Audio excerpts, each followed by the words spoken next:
Pastor, vai ficar assim, capítulo por capítulo? Não é. Aqui nós estamos buscando base, né? Mas nós estamos andando aí, já Provérbios todo, né? Então, pode ser que amanhã a gente volte aqui já com 18, depois volta para 12. Não é bem a ideia assim de ter uma sequência, não. A sequência vai ser o assunto e não os versículos. Mas não está fácil sair do capítulo 1. Não está fácil sair não, viu? Já tivemos 2 aulas, né? E não avançamos muita coisa aqui em termos de versículos, não. Mas eu não estou com pressa. Capítulo 1, versículo de número 10. Nós vamos fazer aqui diferente, né? Uma leitura um pouquinho mais alongada. Mas nós vamos ler. Versículo 10 diz assim: Filho meu, se os pecadores com blandícias te quiserem tentar, não consintas. Se disserem, vem conosco, expiemos o sangue, espreitemos sem razão os inocentes, traguemos-los vivos como a sepultura, inteiros como os que descem à cova. Acharemos toda sorte de fazenda preciosa, encheremos as nossas casas de despojos, lançará a tua sorte entre nós, teremos todos uma só bolsa. Filho meu, não te ponhas a caminho com eles, desvia o teu pé das suas veredas, porque os pés deles correm para o mal, e se apressam a derramar sangue. Na verdade, debalde se estenderia a rede perante os olhos de qualquer ave. E estes armam ciladas contra o seu próprio sangue, e a sua própria vida espreitam. Tais são as veredas de todo aquele que se entrega à cobiça. Ela prenderá a alma dos que a possuem. Amém? Amém? Espírito Santo, lhe agradecemos pela leitura, mais uma vez, da sua santa e gloriosa palavra. Mais uma vez também lhe pedimos perdão pelas nossas faltas. E lhe entregamos a Deus nossa mente, nosso coração, nossa boca ao Senhor, para que o Senhor cumpra o desiderato do Senhor para as nossas vidas, a partir da exposição da sua palavra. Mais uma vez, clamamos ao Senhor para tirar, papai, todo ser mal que provoca cansaço, que provoca, papai, sono, que provoca falta de foco, desatenção, e que dificulta-nos de aprendermos a sua palavra. Repreende esses seres maus, mantenha-os distantes de nós e fale aos nossos corações em nome de Jesus. Amém?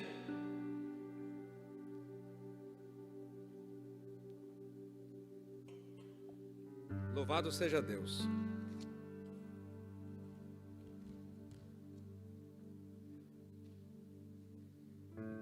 Meus irmãos, irmãs, amigos, ouvintes da palavra de Deus, Provérbios é uma palavra que tem endereço certo.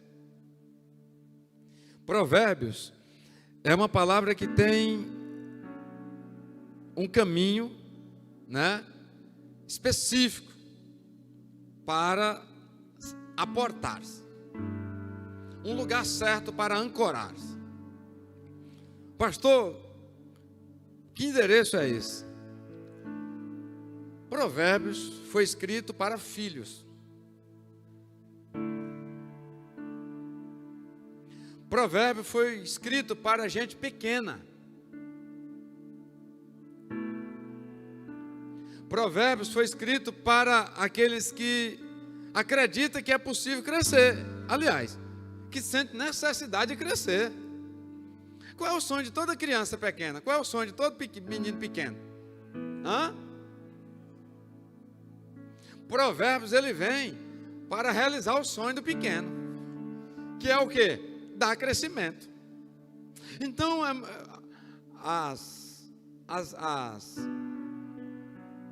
As palavras escritas em Provérbios, elas vai estar sempre dizendo: meu filho, meu filho, meu filho. Então Provérbios, ele não encontra guarida no coração dos grandes. Provérbios não encontra espaço nos corações daqueles que já cresceram, que já chegaram na estatura perfeita. Não, não tem espaço. Provérbios, ele é encaminhado, ele é moldado, ele é estruturado para criança, para gente pequena, para pessoas que ainda não têm muita experiência, que reconhecem, que ainda não sabem nem mesmo discernir bem a mão esquerda da mão direita.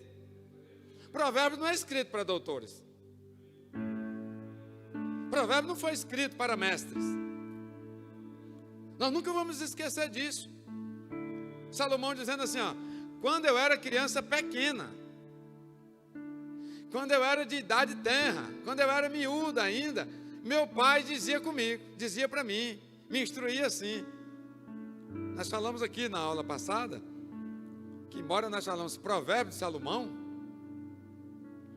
a bem da verdade, o capítulo 4, e vai até muito longe, é inaugurado com, vamos dizer assim, Salomão falando, mas entre aspas, porque na verdade ele estava ali repetindo, né, as palavras de Davi, seu pai.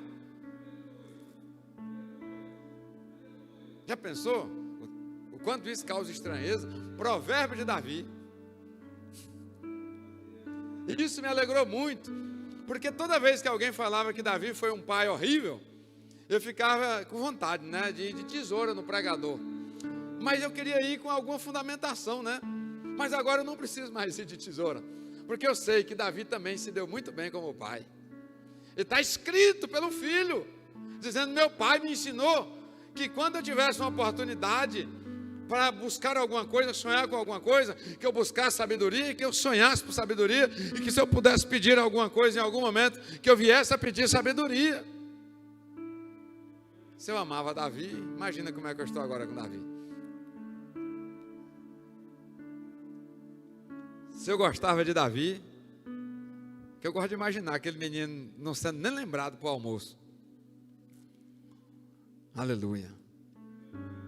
E se todos nós passássemos pelo menos um pouco das nossas vidas por essas coisas, como teria uma geração forte de crente? Mas hoje estamos muito franzinos, né? Mas Deus vai provocar couraça em nós. Deus vai colocar robustez em nós, porque nós somos crianças desejosos pelo crescimento. Então todas as vezes que você for ler Provérbios, se você quiser ter proveito de Provérbios, você vai ter que se colocar como criança, você vai ter que se posicionar como criança. Aliás, todas as vezes que você for ler a Bíblia, você vai ter que se fazer assim como criança, porque a Bíblia ela não tem muita, ela não, com aqueles que são muito crescidos, né? Ela é voltada para gente pequena. Jesus disse: eu vim foi para os doentes, eu vim foi para os frágeis. O texto de hoje, a base de hoje, ela é muito confrontadora. A aula passada foi muito tranquila. A aula passada nós só falamos da importância do filho de obedecer aos pais, né? Hoje não, hoje nós estamos diante de uma temática muito confrontadora, porque ela está relacionada com a cobiça, e ela está relacionada com a cobiça coletiva. O texto que nós lemos hoje é uma recomendação de Salomão para nós pequenos filhos, um alerta, uma vacina, no seguinte aspecto: existem, partindo dessas verdades, verdade número 1, existem pessoas que são dadas ao mal. Segundo, essas pessoas vão procurar lhe atrair. Terceiro, elas vão lhe atrair de uma forma afetuosa e carinhosa. Quarto, com o único propósito de fazer mal ao próximo e tirar vantagens para si, para alimentar a sua cobiça. Pessoas do mal, pessoas pecadoras, te buscar, tentar te aliciar, te convidar, para você se unir a eles, para depois lhe propor um plano, que é se unir a você contra o seu irmão, perseguir, tirar proveito, tirar as coisas dele, dos seus olhos. E uma das coisas que ele viu bastante foi o quê? Foram pessoas que conseguem mostrar uma outra face, mostrar uma face bem delicada, bem afetuosa, mas que por detrás daquilo ali tem veneno, por detrás daquilo ali tem ali maldade, por detrás daquilo ali tem desejo por sangue. E ele dizia: meus filhos, cuidado com essas pessoas que chegarão diante de vocês e vai convidar vocês para fazer o mal. Olha a proposta dessas pessoas: vem conosco, espiemos o sangue, espreitemos sem razão o inocente, traguemos-los vivos como a sepultura, e inteiros como os que descem a cova. Acharemos toda sorte de fazenda preciosa, encheremos as nossas casas de despojos. Eu quero aqui, meus irmãos, desconectar um pouquinho esse texto desse negócio apenas de posse, coisas assim, ó. Essa artimanha no nosso convívio social, ela se dá muitas das vezes não por coisas, mas pelo enriquecimento de fama, de posição social, de posição eclesiástica. Chega aqui, a gente tira ele, ou a gente tira ela, a gente faz uma movimentação contra ela, e depois a gente ocupa o lugar dela, e aí a gente cresce, a gente sai dessa condição aqui, ó, e passa a ser aquilo que ela é hoje, ou aquilo que ele é hoje.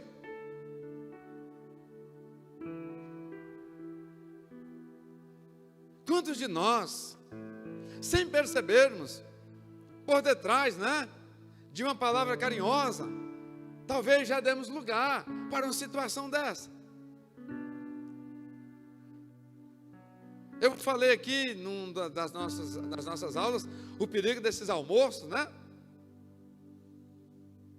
Tudo que vem para nos atrair, fazer em nós um afago, pode ser, meus irmãos, um engodo, e ter por detrás disso o quê? Um plano maligno contra alguém. E aí aqueles que participam desse plano, o texto vai dizer aqui, Salomão estava dizendo assim, ó, meus irmãos, não consinta, não faça isso. E aí você que está me ouvindo deve estar pensando, deve estar aí ficando com pena daqueles que são alvos dessas tramas. E eu quero te dizer, meus irmãos, o texto caminha para outro canto. Para você que já está pensando assim: meu Deus, eu conheço alguém que foi vítima de uma trama dessa. Meu Deus, eu conheço alguém que foi alvo de um projeto desse. Reuniu-se um motim, fizeram-se uma movimentação lá no trabalho, na igreja, dentro da família, enfim, em qualquer canto. Você conhece alguém, eu conheço, que foram alvos desse tipo de trama. E quando a gente pensa nisso, já tem assim pena, daqueles que foram vítimas desse negócio. Mas o que eu quero transmitir para os irmãos aqui é outra vertente. Quando o Salomão estava dizendo o seguinte: não se movimentem, não se una a essas pessoas de palavras doces e suaves para tramar contra alguém. No final nós vamos perceber o quê? Que Salomão está dizendo o seguinte: porque estas pessoas, elas, olha aqui, estas pessoas armam ciladas contra o seu próprio sangue. e a sua própria vida espreitam. Então, não é ter pena daqueles que são alvo da mentira, daqueles que são alvos da perseguição, não é ter pena daqueles que são alvos de qualquer tipo de movimentação, daquilo que é arquitetado para provocar o mal. Salomão está dizendo o seguinte: meu irmão, não participe desse negócio, porque o inocente que está sendo perseguido, dele cuida Deus, mas daquele que persegue, ele cava a sua própria sepultura. Porque é muito comum nós abrirmos mão destas coisas só para não ofender o próximo. Mas a palavra de Deus aqui vai dar um choque na minha vida e na sua, vai nos despertar a todos nesta noite, porque o que corre perigo aqui, quem corre perigo aqui, não é quem está sendo o alvo da trama. Quem corre perigo aqui é o crente, a crente, o salvo, que se deixa levar por estas palavras afetuosas, que por fim, que lá por detrás de tudo aquilo, visa prejudicar alguém, tanto este da palavra afetuosa, quanto aquele que é por ele atraído, cavam sepultura para o próximo, mas eles é que são sepultados nela. Então esta palavra não é para nós termos misericórdia de quem é alvo de calúnia, alvo de perseguição. Esta palavra é para nós termos misericórdia da nossa vida. Amém? Louvado seja Deus. Louvado seja Deus. Grande é o Senhor. Como é que dá aleluia diante de um texto desse?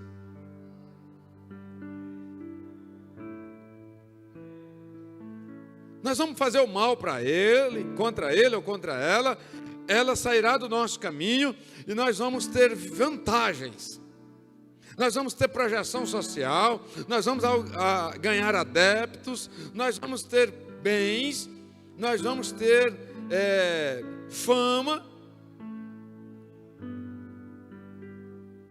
Todo dia um bom cristão cai dentro de uma cova, levado por essa palavra aqui, ó. Todo dia, alguém que teve uma caminhada tão profícua, se livrou da prostituição, se livrou das drogas, se livrou da blasfêmia, não é? Se livrou de tanta coisa, trabalhou na obra de Deus, passou por tantas provações, venceu tantas coisas na vida, mas de repente entregou o seu coração para alguém que tinha a palavra mansa, para alguém que era carinhoso, para alguém que era muito, muito dedicado. Mas não se engane, eu falei isso aqui já, eu não vou dizer centenas, mas chega muito perto. Eu tenho falado aqui nesse altar que os iguais se atraem. Normalmente, quando essas pessoas aproximam de nós para vir com essas propostas, elas já nos analisaram, elas já viram em nós uma inclinação. Essas pessoas, elas são astutas, elas não chegam de qualquer forma, elas não chegam numa abordagem assim, não, elas nos mapeiam, elas começam a ver se a gente gosta ou não de falar da vida alheia. Eles jogam algumas vezes bem de longe para ver qual é a nossa reação, palavras contra a nossa liderança. Eles colocam na roda a palavra da nossa liderança e veem para que lado que nós vamos. Eles pegam um defeito mínimo do líder e colocam na roda para ver se a gente vai dar aquele embalo, se a gente vai dar aquela alavancada. É isso mesmo, não é falando mal não, mas eu também já observei isso. Eles vão nos mapeando e daqui a pouco eles percebem que nós somos iguais a eles, aí eles aplicam o golpe.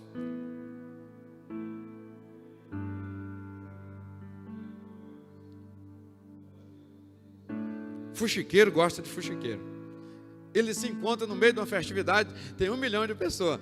Um olha para o outro, só tem eles dois lá. Um olha para o outro, eles conseguem conectar um com o outro. Rebelde, ele chega no meio da multidão, num olhar, ele consegue pinçar os rebeldes. Daqui a pouco a gangue está formada. Poucos minutos a gangue está formada. Como? Eles são de onde? Não, um é lá do sul, o outro é do norte. Nunca se encontraram na vida. Mas que amizade é essa? Não, os iguais se atraem. Parece que há um código, não é? Não, por outra linha também é verdadeiro. Quem gosta de oração, logo ele olha alguém que é de oração, ele se alia a ele também. Quem gosta de leitura bíblica, logo se alia a pessoas que gostam de leitura bíblica. Quem gosta de obedecer, gosta de andar com pessoas obedientes. Os iguais se atraem. Os iguais se atraem.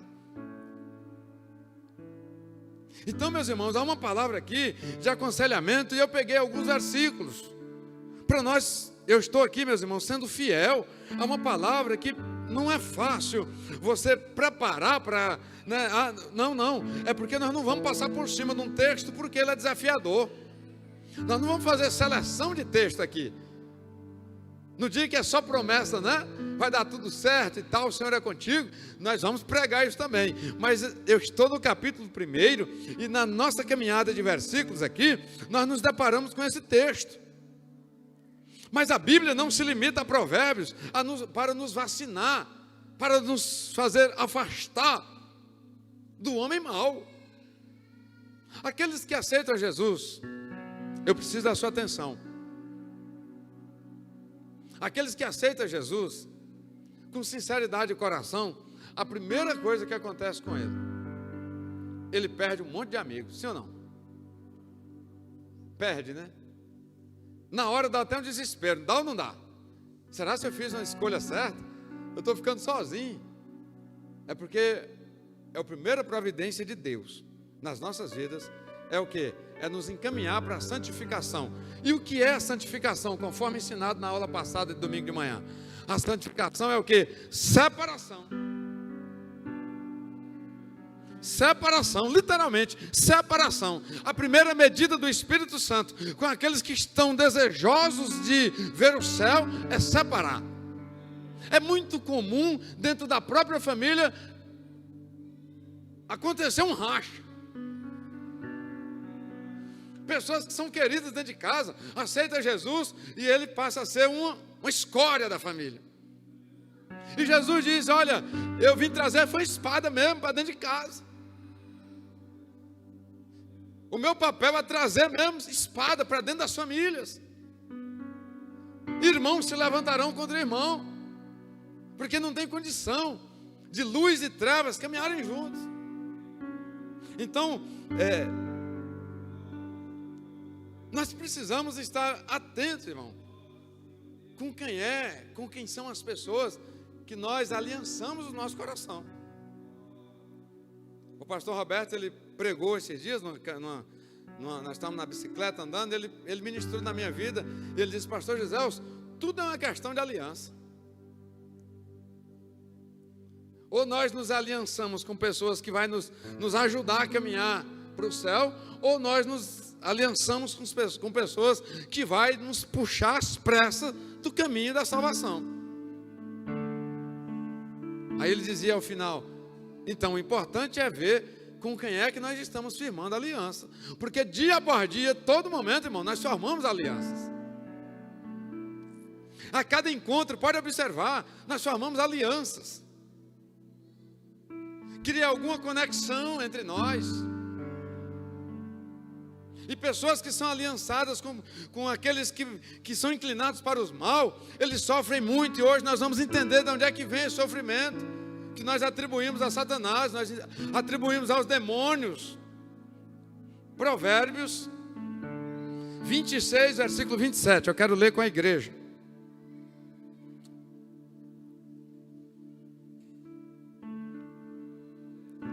Provérbios, capítulo 26, versículo 27. Nós atribuímos muito ao adversário as nossas lutas, as nossas pelejas, os nossos dias de aflição.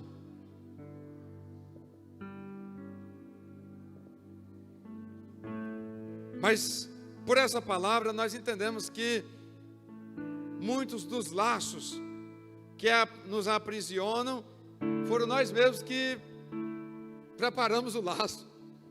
A diferença é que há um Deus que zela. A diferença é que há um Deus que cuida. A diferença é que há um Deus que zela daqueles que estão inocentes, aqueles que estão aí dormindo, o sono repousante, enquanto há irmãos e irmãs tramando mal contra eles. Há um Deus que cuida dessas pessoas, irmãos. Provérbios 26, 27. O que está escrito?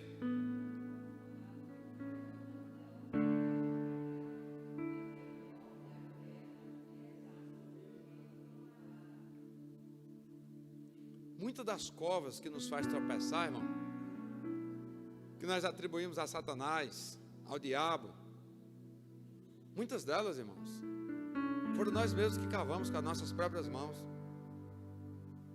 Mas nós estávamos tão seguros que o nosso irmão cairia ali, que a gente não teve os cuidados básicos. E quando nós acordamos, éramos nós que estávamos ali. E eu quero, meus irmãos, que você, como criança, pense nessa palavra hoje. Porque talvez hoje eu e você vamos liberar perdão a muita gente. Porque tem muitos laços que nós pisamos e nós até pensamos, imaginamos e até afirmamos: isso foi fulano que fez, isso foi fulano que provocou. Mas o propósito desta mensagem é que nós possamos ver e perceber ali a marca das nossas mãos nessas covas em que nós mesmos caímos nelas. A marca das nossas ferramentas, como digital, de que foi nós que cavamos. Porque coisa boa na vida do crente é quando ele para de culpar o próximo, é quando ele para de culpar o outro, e ele começa a ver que a maioria de tudo que lhe acontece, que lhe sucede, são consequências dos seus próprios atos. Coisa boa é quando a gente deixa de culpar o irmão e deixa de culpar Satanás. É sinal de crescimento. O primeiro sinal de crescimento na vida de um crente é quando ele não vê mais a culpa no irmão, muito menos no diabo, porque aí ele está muito perto de achar o culpado. Aleluia. Aquele que abre uma cova cairá nela. O que revolver a pedra, esta vai rolar sobre ele.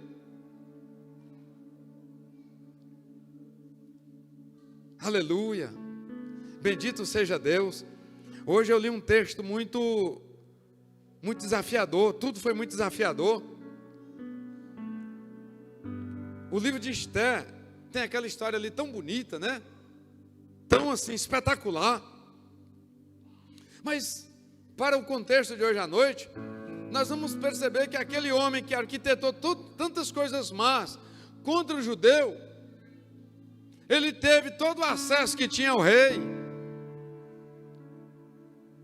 Ele valeu-se do acesso que ele tinha com o rei. Eu estou falando de Amã, né? Para produzir só maldade, em especial contra os judeus, contra Esther, contra o seu povo. Quando ele estava no auge do seu envolvimento com o mal, ele construiu com as próprias mãos uma forca fora do padrão das forcas da época, para ele contemplar Mardoqueu sendo ali enforcado. Então a Bíblia narra isso com detalhes, com riqueza de detalhes. O que é um coração? Pastor, isso é para crente? Sim, irmão, essa mensagem é só para crente. Porque Deus chama de filho a nós, sim ou não? E essa palavra é endereçada: filho meu. Mas o capítulo 7, versículo 10, traz o desfecho da história de Amã.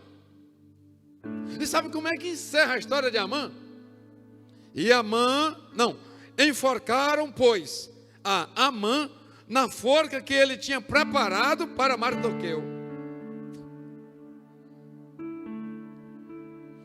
A história daquele homem que teve tudo para fazer o bem, que teve tudo para construir, para pavimentar caminho para o próximo, que teve tudo para levar água aos sedentos, porque ele tinha ligação direta com o rei.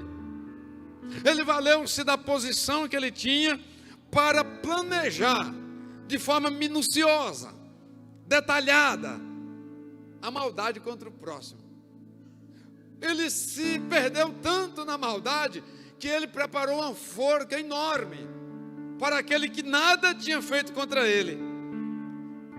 Mas, querido, querida, lembra que eu disse que não precisa ter misericórdia daqueles que são alvo da maldade do próximo? Não precisa mesmo. Porque há um Deus que cuida dos inocentes. Há um Deus que cuida da causa daquele que é perseguido. Há um Deus que sustenta. Eu estava hoje lendo essa palavra, um crente chegou perto de mim e eu estava falando em voz alta sobre esse texto, porque eu fico me imaginando aqui, né? Eu faço alguns ensaios e chegou alguém quando eu estava pregando para mim mesmo ali. Aí a pessoa foi impactada pela palavra de Deus e falou assim: agora eu entendi por que o crente pode andar tranquilamente de braços, de peito aberto. Ele disse assim, sem medo, sem temor, sem ficar pensando: ah, meu Deus, aquele está me perseguindo, ah, meu Deus, esse está conspirando contra mim, ah, meu Deus, esse não gosta de mim, ah, esse me odeia. Aquele irmão me ouvindo pregar um pedacinho do texto disse isso para mim: hoje eu entendi por que eu não preciso me preocupar com quem é que está tramando contra a minha vida. Hoje eu entendi por que eu posso descansar, porque mesmo que tenha alguém tramando e eu não saiba, mesmo que eu seja pequeno diante do laço e da forca que foi preparado contra mim, há um Deus que é maior do que todas as coisas, que cuida de dia e de noite para que eu viva bem. Aleluia, aleluia. Mardoqueu não tinha nada o que fazer.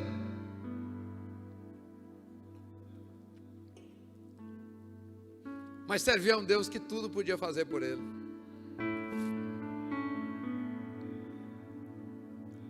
Você conhece gente desconfiada? Ó, está falando de mim, está maquinando contra mim, está buscando me prejudicar.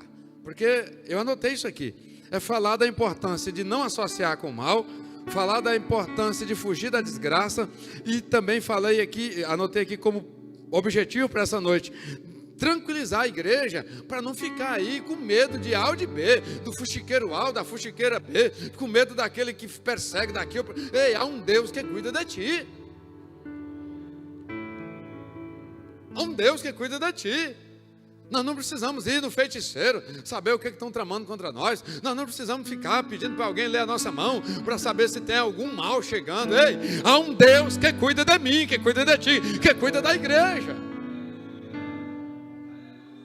Aleluia, aleluia, aleluia, bendito seja Deus. Eu não vou beber essa água não sei. Bebe, irmão. Come, ora e come, ora e bebe. Aleluia, aleluia, aleluia, bendito seja Deus.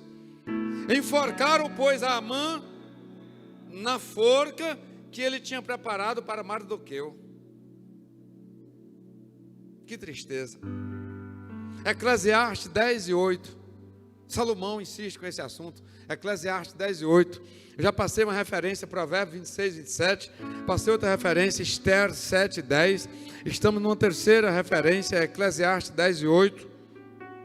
Por que você não pode se aliançar com gente mal, gente ruim? Por que você não pode ficar preparando festa, almoço, janta, café para pessoas que ficam sentadas na sua mesa preparando mal contra o próximo? Não se aliancie a eles, porque eles conspiram contra a sua própria vida e vai junto quem está com ele. Quem anda com homem mau, irmãos, é como se... Aí ele diz: mas eu sou uma pessoa boa. Eu já falei isso na igreja uma vez, vou repetir pela segunda. Isso eu tenho certeza que eu só disse uma vez. É você ter conhecimento que tem uma pessoa com um cinto. Como é que é quando a pessoa que detona? Aquele, no Oriente Médio tem muito disso, aqueles soldados que colocam o cinto, né, de explosivo. Suicida, né? Pronto. Terrorista. Pronto. Aqueles terroristas suicidas. Pastor, eu sou bem, pastor. É porque eu não vou assim. A pessoa me procura, o que eu posso fazer? Varão, mas você está vendo que ele tem um cinto cheio de dinamite. Você já sabe que pela índole dele, ele tem coragem de detonar. O que acontece com as pessoas que estão perto de um terrorista quando ele aciona o cinto?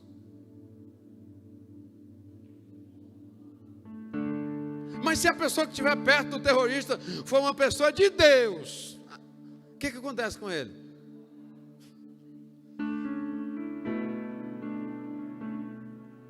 Então meus irmãos, é ficar longe.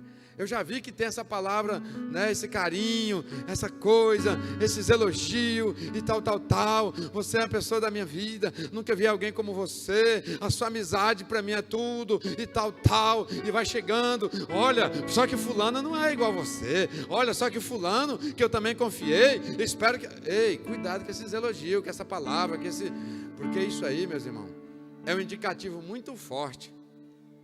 Esse é um indicativo muito forte de que há um engodo aí. Nós pedimos para abrir Eclesiastes 10:8. O que está escrito?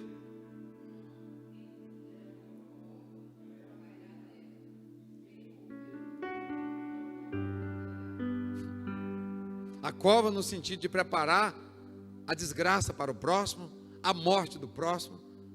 Rebentar o muro no sentido de buscar sorrateiramente, né? Aquilo que não lhe pertence, tirar aquilo que é de outrem. E a gente percebe isso, irmão, no dia a dia. E não é só coisas, não. A inveja leva pessoas a enfiar a mão na fenda do muro. Tem muita gente dizendo: o diabo pegou minha mão, o diabo levou uma cobra para minha... Não, a mão, onde é que estava a sua mão, meu filho? Estava na fenda do muro. Quando eu chego num lugar, eu tenho que entrar pela porta. Jesus diz: eis que eu estou à porta e bato. Se me ouvirem abrir, eu entro. Se Jesus só entra pela porta depois que bate, e se abrir, sendo ele detentor de todas as chaves, aleluia, por que eu tenho que querer passar pelas fendas do muro?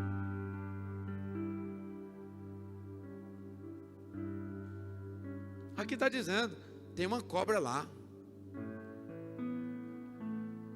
Tem muita gente hoje adoecida na alma, busca todos os meios de cura, busca todas as formas, todos os remédios, não sara, porque está curando uma coisa e o problema é veneno de cobra no sangue, que alcançou na fenda de um muro. Não cura. Eu quero que você não pense no outro. Esse culto é para eu pensar na minha vida, você pensar na sua vida. Deus está falando com criança que quer crescer. Deus está falando com um menino pequeno que quer crescer. Aleluia. Aleluia. Aleluia. E quem rompeu o muro, uma cobra o morderá. Isso aqui, irmão, fala desse negócio, dessa pressa para chegar lá profissionalmente numa cadeira. Não é que ainda não chegou a hora, aí começa a arrebentar o muro, começa a subir o muro, começa a querer passar por um lugar. Aqui quer dizer o seguinte, irmão, é aquele que quer passar por outro lugar que não é a porta. Aí é na vida profissional, na vida intelectual, na vida estudantil. Pessoas apressadas, precipitadas, eles não esperam, eles não têm paciência de bater na porta. Ele vê a porta, mas ele vê uma ruptura no muro, ele diz: aqui é mais fácil, mas lá tem uma cobra.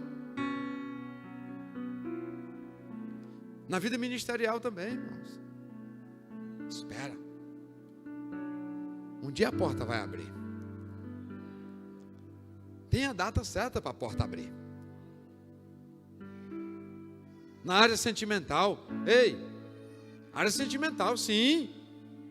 Não, eu vou fazer, eu não vou esperar mais, eu já orei muito, e eu acho que agora e tal, tem que ser assim e tal. Aí vai pelo muro.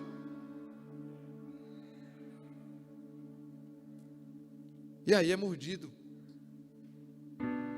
E aí fica à beira da morte.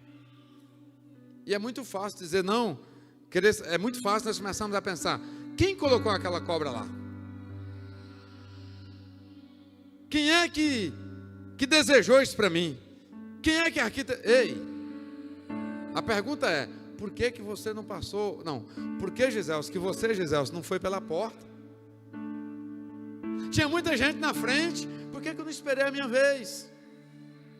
Não, eu fui lá, mas quando eu cheguei lá, pela porta ia demorar muito, porque tinha uma fila grande de pessoas aguardando.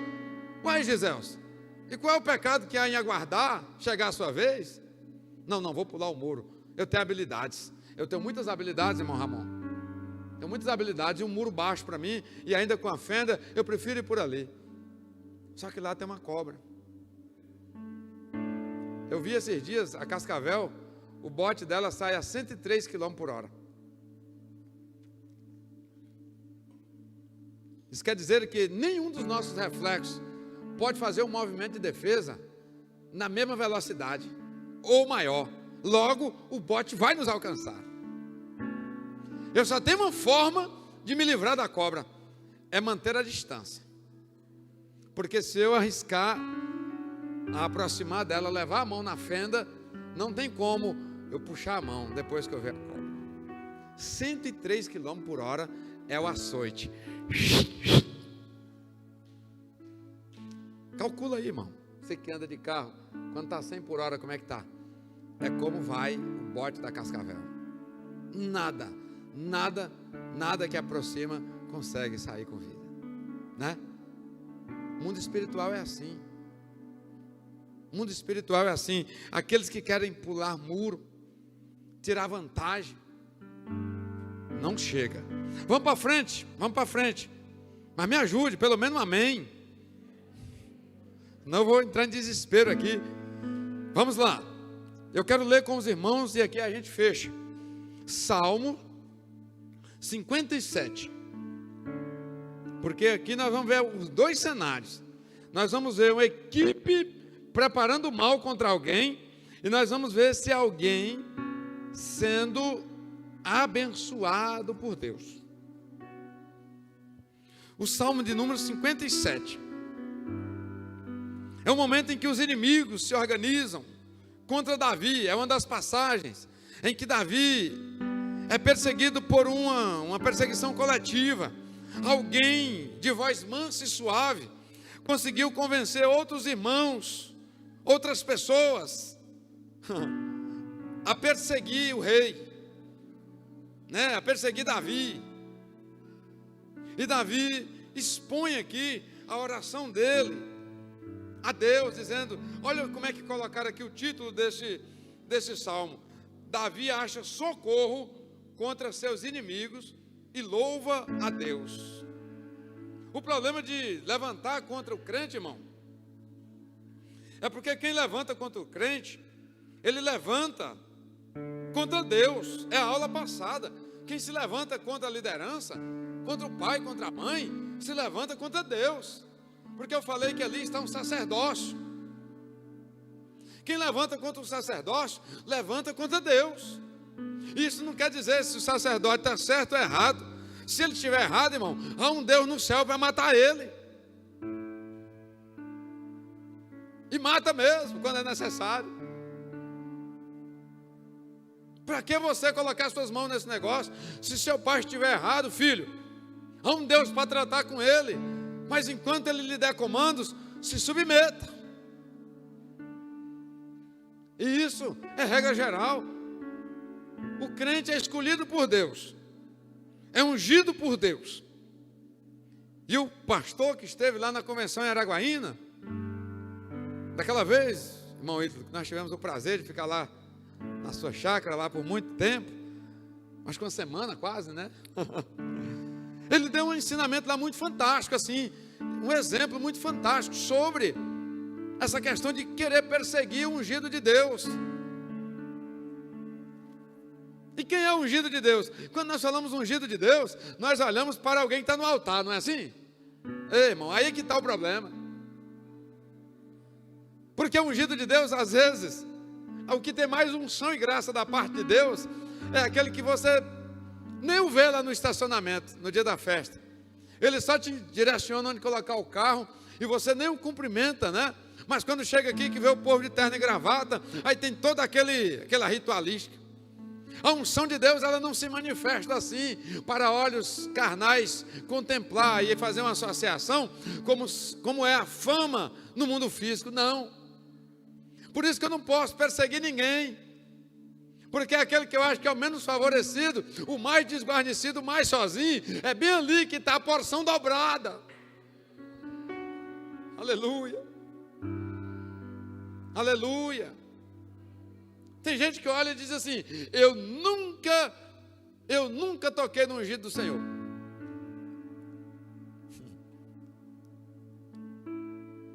Eu não sei por que eu passo por essas coisas. Já tocou sim, irmão. Tocou sim, irmã. É porque você nem se deu conta que aquele pequenininho era ungido. Nem se deu conta que aquela criatura insignificante é o que tinha porção dobrada no meio do arraial. Como eu não tenho um termômetro de unção, o que eu vou fazer? Respeitar e honrar a todos. Eu não tenho um termômetro, não é para sair medindo o nível de unção. Mas olha o que acontece. O pastor que estava lá ministrando, aquele africano, Robert Dudui, é por aí. Ele fez uma análise da roupa. Ele disse: a unção, estou repetindo isso aqui, mas tem irmãos que podem estar nos ouvindo pela primeira vez sobre essa temática. Ele disse assim: a unção é como, no meu caso aqui, né, como esse terno. Ninguém pode tocar em mim, nessa região aqui, sem antes tocar nesse terno. E ele falou: a unção é isso. Ele é miúdo, ele é indefeso, não tem ninguém por ele na igreja. Ele é órfão, vamos pisotear. Aí vai lá e toca. Só que antes de tocar em mim, toca no terno. O terno é a unção. Quando toca aqui, é como se levássemos o dedo nos olhos de Deus. Porque debaixo do terno está a menina dos olhos de Deus.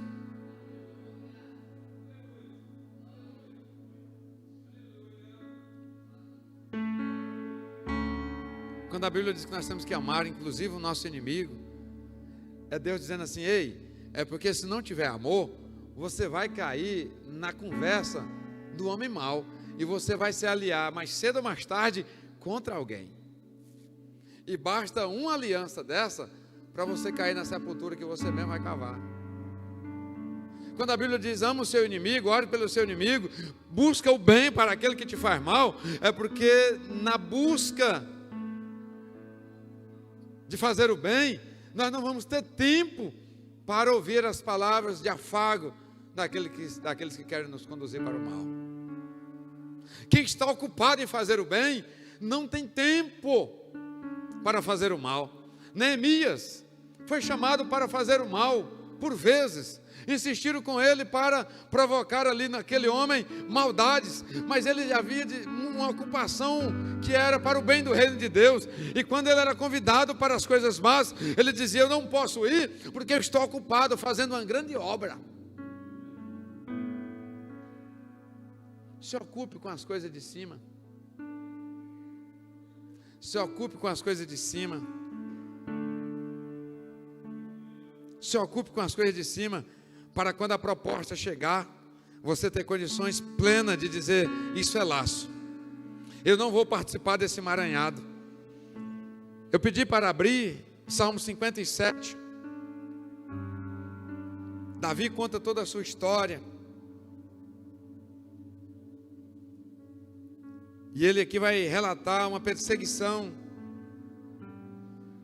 contra ele. Mas o versículo 6, olha como é que estava Davi aqui, no 4. A minha alma está entre leões,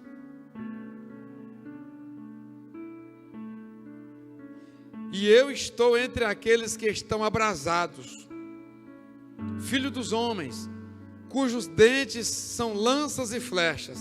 Tem gente assim, irmão? A Bíblia está dizendo que tem. Cujos dentes são lanças e flechas, e cuja língua é espada afiada. Davi disse assim: a minha alma está no meio disso. Eu estou cercado por homens maus, pessoas terríveis, que falam muito mal de mim, que desejam a minha morte. Esse é no versículo 4 do Salmo 57. Aí ele adora. Seja exaltado, ó Deus, sobre os céus. Seja a tua glória sobre toda a terra. Aí entra no versículo que eu anotei para a nossa meditação e fazer aqui a finalização de Provérbios, capítulo 1, verso 1 a 10, né? 10 a 19, aliás. Aí no 6 ele diz o seguinte: armaram uma rede aos meus passos, e a minha alma ficou abatida. Cavaram uma cova diante de mim, mas foram eles que nela caíram. Veja que Davi não fez nada, porque ele reconhece, né? Ele diz assim, ó, o golpe foi tão duro que a minha alma ficou abatida. Eu fiquei aprisionado pela maldade do irmão. Quem nunca viveu isso? Quem nunca viveu o negócio ser tão bem costurado para você não ter nem como se defender? Quem nunca viveu isso? O negócio ser tão bem tramado para você não ter nem argumento para se justificar. Qual é o crente que nunca viveu isso? Eu já fiquei indefeso. O negócio foi tão bem costurado, pastor René, que eu mesmo já estava acreditando que eu era aquilo mesmo. Eu não achava ponta de saída, que eu mesmo já estava convencido. Eu já estava com nojo de mim, com medo de mim mesmo. Falei, meu Deus, se eu estou nesse nível aí, e pelo fato de eu estar sem socorro, que eu não tenho argumento, pensa numa criatura que está apodrecida, sou eu. Davi está dizendo, o golpe foi tão duro que a minha alma ficou abatida. Mas tinha uma forcinha para adorar o grandão. Tinha forcinha para louvar a Deus. E ele diz, embora que o laço prendeu a minha estrutura, o próximo passo seria eu ser lançado, laçado dentro da sepultura. Mas, milagrosamente, foram eles que foram sepultados na cova que cavaram contra mim. Se você escuta esta palavra, é sinal de que você ainda está com vida. É sinal que esse mal não sucedeu conosco, mas também pode ser abraçado como uma vacina, porque muitos bons crentes, no abrir e fechar de olho, foram iludidos por palavras de afago, pessoas adoecidas, pessoas invejosas, pessoas que carregam o ódio por capricho, pessoas que não perdoam e te usou ou pretende no futuro te usar para fazer parte desse pacote maligno de destruição. Mas que essa palavra seja vacina, seja antídoto na sua vida, seja imunizante, para que os seus pés nunca encontrem, nunca se vejam, nunca seja surpreendido caminhando com homens maus, mulheres maus, que tramam de graça contra aqueles que nada lhes fizeram mal. Provérbios é encaminhamento de vida, e esta exortação da parte de Deus para nós é vida, porque nós lemos um texto inaugural nesta noite. Bem-aventurados são os que leem, bem-aventurados são os que ouvem, e os que guardam, os que praticam esta palavra, quer dizer, aqueles que aceitam, aqueles que recebem, eles serão muito, muito felizes, eles viverão bem, e a partir de agora, eles jamais colocarão os seus pés nessas fileiras que buscam derramar sangue inocente. Aleluia, aleluia. Somos crianças, temos uma chance de nos tornarmos pessoas adultas, livres desse mal, livre dessa conduta. Quem recebe, fica de pé, se for possível. Aleluia, aleluia, aleluia, aleluia. Eu recebi dentro da minha casa um homem de Deus. Eu era novo na fé, auxiliar na obra de Deus. Não era consagrado, mas eu já auxiliava. É um segundo só, porque eu me lembrei agora e eu acho pertinente compartilhar. E ele ia para minha casa e eu ficava com ele. E a única coisa que ele fazia, presbítero Cândido, era apontar defeitos da liderança. Algumas pessoas que convivem mais perto comigo, eu já contei esse testemunho. Ele tinha a idade de ser meu avô, e eu achava que ouvir um crente de idade avançada seria bom para a minha vida. Mas ele construía sempre um enredo que terminava a nossa conversa ele desqualificando líderes espirituais, pastores, obreiros. Um dia eu estava lá para almoçar, almoço posto. Eu cheguei do trabalho correndo e entrei para almoçar, e aí a moça que trabalhava lá em casa disse: tem um homem na porta querendo falar contigo. Eu disse: fala para ele que eu não posso atender porque meu almoço é corrido. Ela foi lá e disse: ele não pode porque ele está almoçando, o almoço dele é corrido. O homem disse assim: fala para ele que eu preciso falar com ele. Eu sou daqueles que só sai daqui se falar com ele. E eu saí de irritado daquela mesa, abri o portão e disse: fala, moço. Ele disse assim: o senhor não me conhece, eu também não lhe conhecia. Eu sou pastor no ministério tal. Na verdade, vou deixar mais claro aqui, eu sou pastor da Casa da Bênção.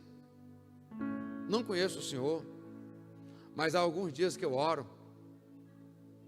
e Deus me mostra o senhor, mostrou o seu endereço, e mostrou uma dinamite instalada na sua mesa. Deus tem um plano grandioso, vai te usar como pastor na terra, vai te dar pessoas em bom número para o senhor conduzir para o céu.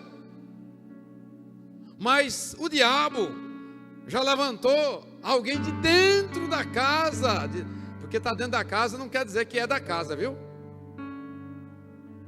Mas o diabo levantou alguém de dentro da casa e já está criando o cinturão de dinamite para te explodir antes mesmo de você começar a decolar. Aí eu assustei demais com aquilo. E Deus me mandou vir aqui hoje, no horário de almoço, embora o senhor não queira me atender, para te trazer esse livramento da sua vida. Não permita mais entrar na tua casa, não deixe ninguém sentar na tua mesa para conspirar contra a liderança. Passou a fome, me joguei no chão, disse: ore por mim, pelo amor de Deus, passa a mão na minha cabeça. Se o senhor tiver trazido óleo, azeite, derrama tudo que trouxe na minha cabeça, faz alguma coisa na minha vida. Imagina se não vai um homem de Deus lá falar essas coisas comigo. Eu menino, achando esse homem aqui tem... Eu tinha 20, ele tinha 40, né? Esse homem está me ajudando. Não estava, irmão. Usado pelo cão para um projeto de destruição para o futuro. Afastei-me, falei: ó, moço, Deus veio na minha casa ontem, eu não quero o senhor aqui, mas nem por brincadeira. E cumpriu na minha vida, está cumprindo na minha vida um projeto de Deus. O que eu estou falando aqui, irmãos, todos nós precisamos ouvir. Eu fui vítima disso, só que a misericórdia chegou primeiro. E não me pergunte como está esse obreiro, não me pergunte. Sim, ele caiu na cova que ele tinha aberto contra a liderança. Caiu. E não tem como sair. Querido Deus, soberano Pai,